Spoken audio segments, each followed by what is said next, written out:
Spotlighting Hawaii's leaders. We want to bring in Governor David E. Good morning, Mr. Mayor. Lieutenant Governor, good morning. Thanks so much for joining us. Mayor Derek Kawakami. Thank you so much, Senator, for being here. Spotlighting the issues. Where is the virus right now in our community? How much is this overall going to cost the state? How are you responding to the community's concerns? Talk about the level of citations that you guys are writing. Spotlight Hawaii with Yanji Denise and Ryan Kalei Suji on the digital platforms of the Honolulu Star-Advertiser. This episode of Spotlight Hawaii is brought to you by Longstrugs. Well, hello and good morning. Thanks so much for tuning in here on this Wednesday morning. I'm Ryan Kalei Suji, joined by Yanji Denise, and this is Spotlight Hawaii, of course, on the digital platforms of the Honolulu Star-Advertiser. And with the election right around the corner, we turn our attention once again in this show to a race that's very important and something that maybe a lot of people may not know a whole lot about. So that's why we've decided to make it our focus today. That's right. We are talking about the Office of Hawaiian Affairs, also known as OHA. The Board of Trustees is composed of 9 trustees. Those are all in public elections, open to all voters in the state of Hawaii. 9 positions, 4 of which are designated as at-large seats that represent the entire state. There are 6 candidates in that race for the 3 openings of those seats, and 3 of those running have elected to join us today. We appreciate them for being here. Let's bring them in now. We welcome in Sam King, Brickwood Galuteria, and Chad Owens, all candidates for OHA At-Large. Gentlemen, thanks for being here. Thank you. Mahalo for having us. Hey, mahalo. Thanks for having us. So let's start with the basics and we'll go one by one. Chad, we'll start with you. Let us know a little bit about why you've decided to run for this seat. Yeah, we've been going through this drill quite a bit now, and for me, I just feel like it was time to step up and do more. I've represented our community, in the sports world. I've led by example. I've done a lot when it comes to that space. And I think I'm at a point in my life where I'm done playing ball. I've transitioned. And I feel like I've gained so much knowledge and experience through my sports career that I can take all of that and use that, in the Office of Hawaiian Affairs and really help catapult that office. It's a team, right, comprised of trustees, and if it's one thing that I love being around, it's on a team and working towards goals. And there's a lot of goals, meaning some of the issues, right? A lot of these issues we got to try and chop down and get these wins. So I just wanted to put my name in the hat, and be part of this. Okay, Brickwood, let's hear from you now. You're an experienced lawmaker, of course. Why have you decided that this is the right seat for you? I want to, and thank you again, Spotlight Hawaii, Anji, Kalei, thanks a lot for inviting us. I want to bring the experience that I have to the Office of Hawaiian Affairs. I spent the last decade at the State Senate. I saw Kalei running around the floors over there. I worked alongside dedicated men and women, and that was the honor of a lifetime. So I'd like to take the knowledge, the institutional knowledge of governance with me to the Office of Hawaiian Affairs. I think there's a space in there for a former elected official to bring that institutional knowledge to the table.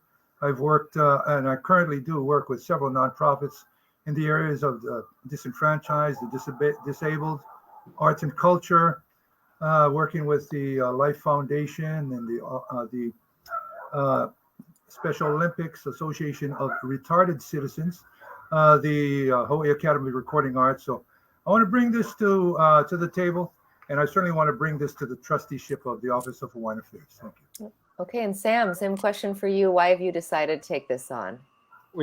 I think OHA needs change. I'm a Native Hawaiian attorney born and raised here, and I've been watching OHA my entire life, right? It's been around my entire life. And for 44 years, I'm waiting to see the results, right? Native Hawaiians still suffering from the highest rates of poverty in the state of Hawaii. And I think that's an issue. And that's why my number one solution is to get OHA to shift focus to early childhood education.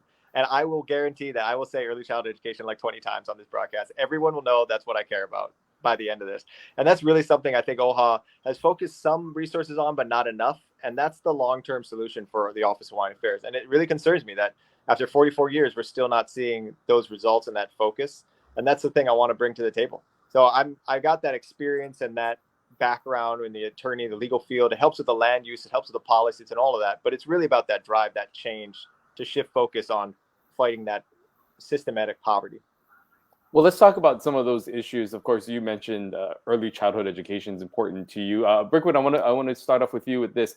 What do you see as the number one issue facing Native Hawaiians in our community, and something that you would really like to focus on if given the opportunity to serve? You know, the mandates that OHA has include community engagement, advocacy, land management, and you know, there's about 5 or 6 others. I believe every priority is important. No one is more than the other. The one issue or the one priority that I would kind of lean into is Native Hawaiian political effectiveness, because everything in policy comes through the politics involved in it. So as I observed the Native Hawaiians at the Capitol, there was no real cohesion in the messaging. There was an inability to speak from the same playbook, if you will. And so I believe that a disciplined disciplined voting block would be highly effective. And that's what I want to see coming from OHA. It's to provide political effectiveness or political muscularity. And Chad, for you, want to get your thoughts. What do you believe is the number one issue for Native Hawaiians? And given the opportunity, what would you want to focus in on?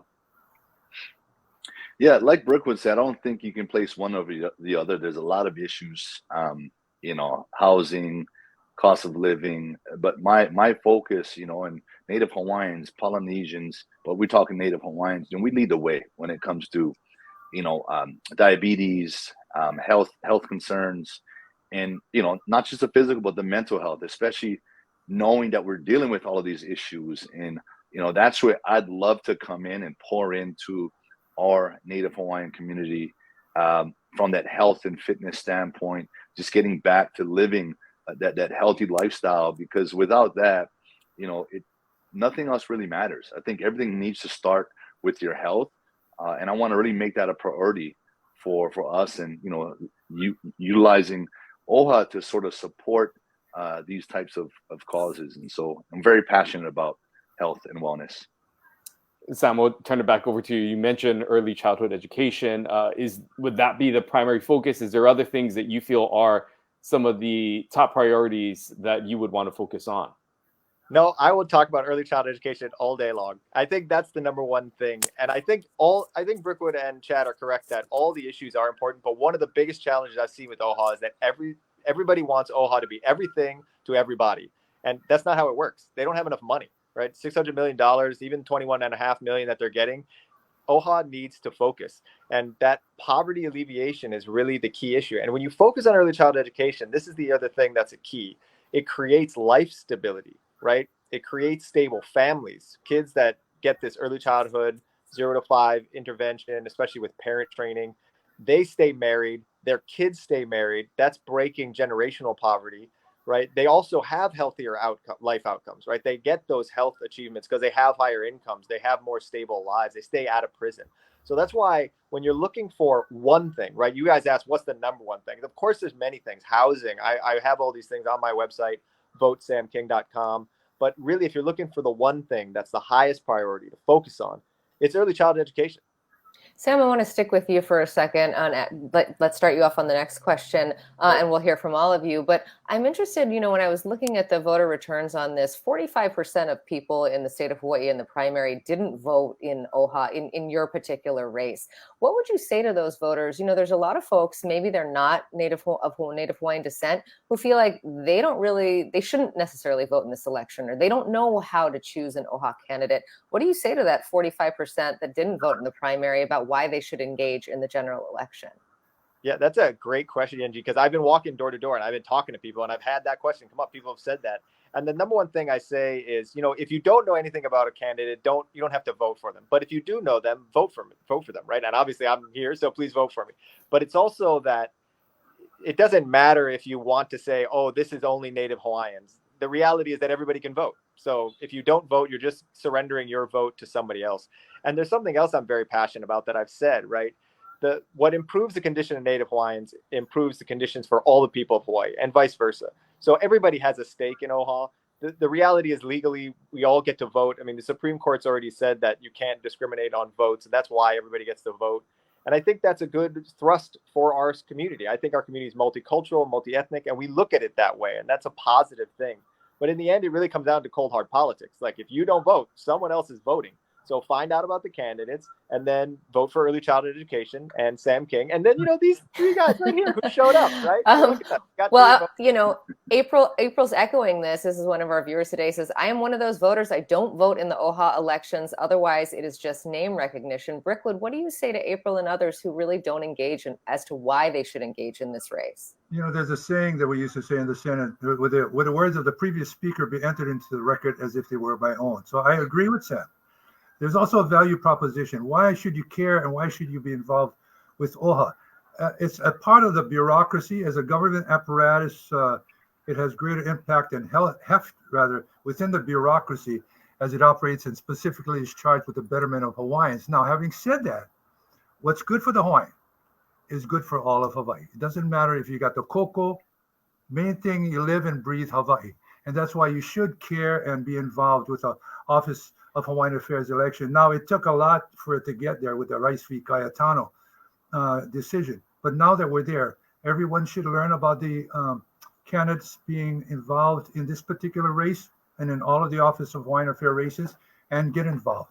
And that would be my recommendation to you. Yeah, and Chad, what do you say to that 45%? Same question. Yeah, I mean, I think Sam and Brickwood sort of hit it on the head. The simple fact that it is on the ballot, if you're a registered voter, right, you're sort of taking that stand and that oath to, like, hey, I want to help create the change, and OHA is part of that change. It's part of the ballot. And if you love Hawaii, or if you love Hawaii, vote for OHA, because it does matter. It does affect everyone. And you just like Sam said, you're just leaving it to chance, right? We don't want to leave things to chance. OHA has a lot of great visions, and yeah, we're trying to get in there and change things up and create a new spark, but OHA cares about you. And I think it's very important that you care about the issues, you care about Hawaiians, you care about OHA as well. And yeah, do some research. If you don't know the candidates, hey, take some time, do some research. We've all got websites, we've all got, some of us have social media. And so there's a way you can learn about everyone. That way you can give yourself, the best educated vote. Well, one of the issues that no doubt will continue to come up and has come up in this political season, being asked about candidates running, is what's happening atop Mauna Kea and the 30-meter telescope and the future of the telescope, as well as astronomy as a whole on Mauna Kea.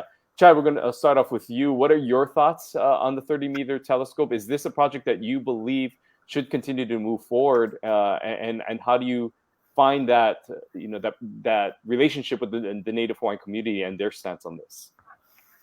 Yeah, I'm Ole TMT. I'm for science, but I'm more for the people. And without getting deep into all of the reasoning, right? It was obvious. We see how sacred the land is. Yeah, is there an opportunity for us to be pioneers and have a closer look at stars? I mean, yes. There's research, but I feel like science can be used in so many other areas here in Hawaii that could also be a huge benefit to us. But I am not for the telescope. Number one, we're not getting what's rightfully ours out of that deal. The monies, the Hawaiian people should be taken care of a whole lot more monetarily. And it's not about money. This is more about the sacred land and what's really important to the people. Brickwood, same question to you. Your thoughts on the 30-meter telescope? Well, I've said this before. Mauna Kea is sacred. Sacred is subjective. What I may find sacred, you may not. My hope is that you respect my thoughts, right? I've supported culture and science together. I've supported the TMT for what it provides humanity, unless something compels me to decide otherwise. Management of Mauna Kea is critically important as well. And I see where the legislature is recommending a new management agency. I just hope that any changes that occur are respectful to each other on the table and then are relevant to the stakeholders. And it's got to be legitimate changes, too, that ensures optimum balance between the interests that we're talking about and what's going to be coming up in the future. Furthermore, if a telescope is not in use, I consider it opala, so get it off the mountain. Okay, but I have another perspective as well, and it's that we've been given a unique makana in which to explore and gaze into not only the universe, but our own kumulipo, our own creation chant, okay? In the first 10 lines of the kumulipo, it talks about the black hole. Now, there's the best platform for viewing the very creation that we chant about is Mauna Kea. So that's a makana that is rarely talked about, but I'd like for people to add that into their particular sacredness perspective. All right, Sam, your thoughts on the 30-meter telescope and if this is a project that should move forward? I absolutely think it is. I'm passionately in favor. I think Brickwood hit a lot of great points right on the head. I mean, we literally named the first black hole we've ever taken a picture of Povehi after a Hawaiian language term because of Mauna Kea, right? And it is Po, right? It's what from the Kumulipo is Po, is that singularity that we described in our ancient mythology. And it's important to understand that one of the biggest problems with TMT, you talk about the community. People like to say, oh, the Hawaiian community, this and that, right? But the Hawaiian community is diverse, right? We don't all vote the same way just because we have the koko. That's not how it works, right? We all have various viewpoints. And I've started 2 Native Hawaiian organizations that support astronomy, right? Ohana Kilahoku supports astronomy and space programs. Imua TMT, specifically, I got involved with to show that there was Native Hawaiian support in the state for building TMT on Mauna Kea. And it's because of what Brickwood touched on, right? Like Leimomi Lum is a kahuna nui of Mo'kinihea on the Big Island. And she's on our website, Imua TMT's website. And Ohana Kilahoku actually did an Ohana stargazing event at Mo'kinihea. And it was all about the celebration of the sacredness of science, of studying the stars, of gathering that starlight, of perpetuating our culture of celestial navigation and natural observation through contribution to the greatest scientific endeavors in the world. I mean, this project is really putting Hawaii at the center of scientific achievement. And that's why I love it. And we're just now getting the fruits of this. I mean, Chad was touching on what are Hawaiians getting out of it, right? The reality is we're getting a lot, right? We're getting $200,000 out of the $1 million rent, $250,000 in scholarships only for Native Hawaiian college students on the Big Island. And I'm working with the students now that are coming out of the astronomy industry that are looking for the jobs, right? Makana Silva, Tyler Trent, Ambry Maihong, Brylan Onodera, right? These are the people that are coming out right now and they're engaging in the industry. Leinani Lozi, right? They're coming out and they are involved. There's people working in the industry right now, local people, the Kama'aina, that are winning and at these jobs. And those are the people I want to support. Those are the people I love. That's what I'm doing all of this support for TMT and the astronomy industry for. Well, let's talk about another land use issue, and that is the military leases, that many of which are coming up. Brickwood, what do you feel going forward, especially in light of everything that's happened with the Navy and Red Hill? What do you think those leases should look like, and whether those should be extended in the way they have been thus far? I believe in robust community benefits packages, which is, in the case of Mauna Kea, is woefully deficient. But in the case of, say, Pokuloa and some of the leases that are coming up, and certainly I believe that some of these consultation groups that are popping up with the Navy, I'm a part of one. I think the Interior Department is putting something together to consult with Native Hawaiians that moves our needle over a bit more. I'm not understanding the Red Hill situation and how the families are of the very military branch that is a part of that is not taking care of their families, because they're of Hawaii too. They become Hawaii families as well. So moving forth, I think in answer to your question, robust community involvement and a robust community benefits package. Sam, what are your thoughts on the military land leases and how those should be handled as they are coming up for renewal? I think the U.S. military is a vital part of the Hawaiian economy, right? I mean, we have a lot of people working in those jobs, and I'm a very big fan of the United States of America. I think we provide global security, and I'm proud and honored to be an American and a Hawaiian, and I'm proud of what the United States has achieved on the global stage. I mean, just look at the situation in Ukraine where we're supporting people fighting for freedom there.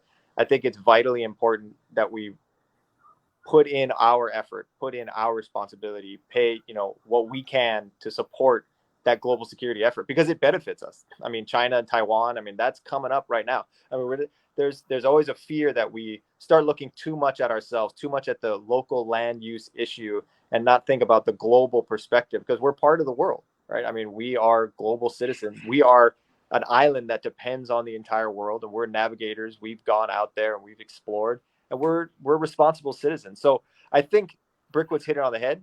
It's about community engagement. It's about talking to people. Community benefits packages are interesting. I think that balance can be achieved, but I do think that there's a kuleana on us to respect and recognize that global security is vital. Chad, what's your take? Yeah, it's interesting, when adversity strikes, right? When things happen, and we can be quick to point fingers and want to remove things and eliminate that. But yeah, I mean, we do get a lot of protection via our U.S. military. But like Brickwood said, there needs to be a higher level of communication. I think the details in which this new lease entails need to really be in depth. It needs to be out there. I believe the public, everyone should be in the know. That way we can all be on the same page. That way there can be that true feeling of community, and we can have the flowing, and we can work together, because at the end of the day, to me, that's really what matters, is being able to work together, coexist, everyone, happy. And that's at the end of the day, that's the main thing, is that we can do it together. There is a lot of talk when we talk about some of these issues about finding that balance, and another topic that is an extension of that is finding the balance with visitors to Hawaii. There is a continued discussion of if Hawaii is managing tourism the right way. Sam, we'll start off with you. What are your thoughts on the management of tourism, and how many visitors are coming here, and the impacts that tourism has on the local economy, but also on just the infrastructure of Hawaii as a whole as well? I think our tourism industry is fantastic. I mean, I think there's always room for improvement, but I just want to start off from the top, recognizing what our tourism industry has done, right? It's provided so many jobs, so many opportunities, not just money, right?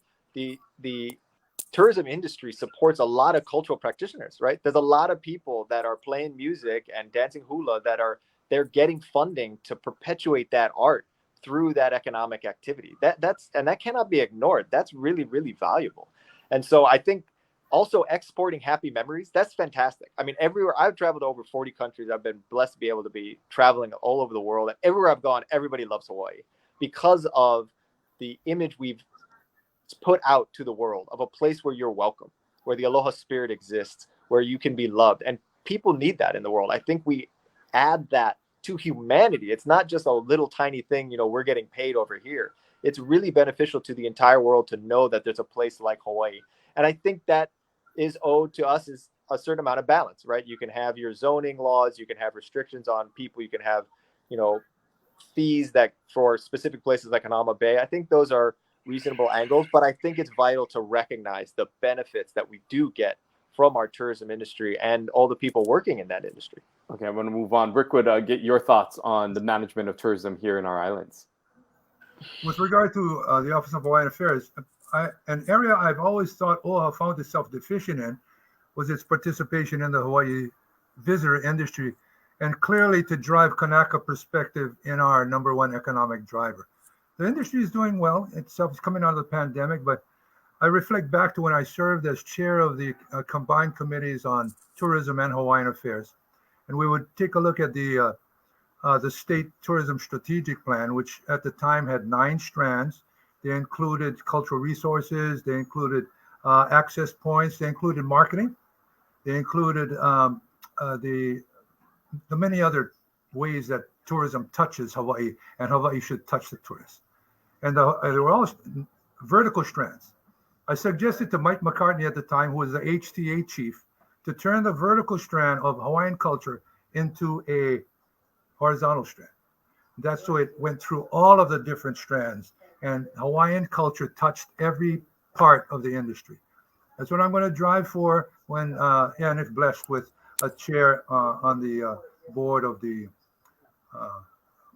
Office of Hawaiian Affairs. Does that make sense? It makes sense to me. I love it, Brick. got Chad, you, Chad, we'll end with you. Your thoughts on finding this balance with tourism and balancing the needs of the Hawaiian community as well. Yeah, I think as of late, if you look at one of the biggest issues that everyone's presenting, and again, I'm big on social media, so tourists coming in and really not abiding by the laws, the simple with the seal, right? Those types of things, the safety, just disregarding the big waves. So I think just the respect factor, I think, is what our local community, our Native Hawaiian community, is what we're sort of trying to eliminate, right? And if the tourist industry comes in and affects, some of the local events. I was just at the Waianae Kupuna Council, and they said that bay, the tourist boat comes in. They're not supposed to be in the bay, but they came in, and that's a local spot. It's a place for them to feel safe and with no, not that we don't want tourists in certain areas, but it's just a respect thing. And I think tourists, we've had that from day one. Old Hawaii, they were coming. So I don't think we need to overdo and oversell. All we're doing is taking up more land in which we're already short of. And so, again, balance in everything, and everyone sort of working cohesively and being, happy together. We are almost out of time. I want to give each of you an opportunity for a final thought this morning and kind of leave it with this question, which is, what unique in your own life experience do you bring to this seat as we, get a final thought from you this morning? Chad, we'll start with you. Yeah, I'm really excited about this opportunity. Like I alluded to earlier, it's a new phase in my life. As far as personal experiences, I'm going to bring, I feel, the energy, the spark that's needed, that youthful energy to the Office of Hawaiian Affairs. I'm someone who already has the trust of the people, a large group of the people, just through what I was able to do and lead by example through my work ethic and my football career. But, it's I just, all the things that I've gathered throughout my life, I just feel it's time for me to do something bigger, and I would just want nothing more than all of your support. So thank you guys so much. Thanks for having me on the show this morning. It's been amazing to continue to share. Thank you so much. And Sam, let's hear from you. Yeah, I just want to start off saying mahalo, Ryan and Yenji, for having us, and Star-Advertiser. It's been a great opportunity, and mahalo Brickwood and Chad for showing up to the debate. I think at some level, this is a job application, right? We're asking people to hire us to be their Office of Hawaiian Affairs candidate trustees, and I bring this professional experience as a lawyer and as a community activist running nonprofits that are supporting community activities like Ohana Stargazing to the Office of Hawaiian Affairs. And I'm going to look at the policies and procedures. I'm going to make sure that they're following those rules, right? I've been the president of my homeowners association for 5 years, right? I know how to play with these boards, play well with others, cooperate, because that's really what it's about. As Chad pointed out, it's a team effort, and it's really about working together. And in the end, it's about public policy, right? It's about looking at what is going to be the number one thing to push for. And like I said at the top, and I'll say at the end, is early childhood education. If you believe that that's something that's really going to be critical to pushing the Native Hawaiian community forward, bettering the condition of Native Hawaiians, then I'm your guy, because that's what I'm going to push for at the Office of Hawaiian Affairs. Mahalo. Okay. And Brickwood will give you the last word. Yeah, thank you very much, guys. And thank you, too. Good to see you guys always. I bring the mix of skills and experiences I bring is a knowledge of governance and how the subtleties of how government works. So I want to bring that to the Office of Hawaiian Affairs. Let me close with a really interesting topic, and we talked about this, me and the other two guys, the other day. It's very sensitive. Corruption by public officials must never be tolerated. Okay, well, occasionally, because politicians are people too, we might miss a deadline, ethics report, so on and so forth, but to breach the public trust is a disgrace, period. And now, having said that, how do you prevent it from happening? Well, perhaps one of the guardrails could be term limits, but it takes a while to learn this skill set. The best guardrail we got, everybody within the sound of my voice, is your vote. And we're here asking you to vote for us, because that's how, I guess, we're best served, right? To know who we are and to give us the opportunity to serve you, that's the best guardrail you're going to have. So we're asking you for your vote. Vote for Brickwood. Up to you to vote for Sam and Chad. Okay. Thank you very much, and we'll see you guys next time. All right. Okay. Thank you, Sam, Chad, Owens, and Brickwood Galuteria, candidates for the Office of Hawaiian Affairs. Thanks so much for joining us this morning. Aloha. Right on. Well, great to hear from them. And as we mentioned off the top, we did invite all 6 folks running for the at-large seat to join us this morning.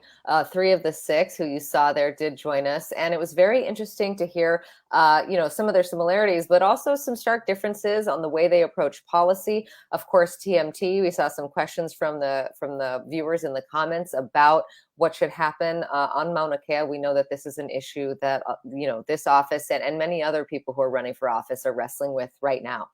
Yeah, and we really wanted to have this conversation with the candidates because, as we noted at the top and also during our discussion, that there are many people who just don't know a lot about the Office of Hawaiian Affairs or the candidates that are running in it and its role in Hawaii. And we wanted just to have the opportunity for voters and for the viewers out there to hear from some of the candidates. And again, we appreciate the 3 gentlemen that joined us this morning and look forward to seeing what happens in the upcoming election. On Friday, we'll be switching gears away from politics and moving in on what's happening at the Honolulu Police Department.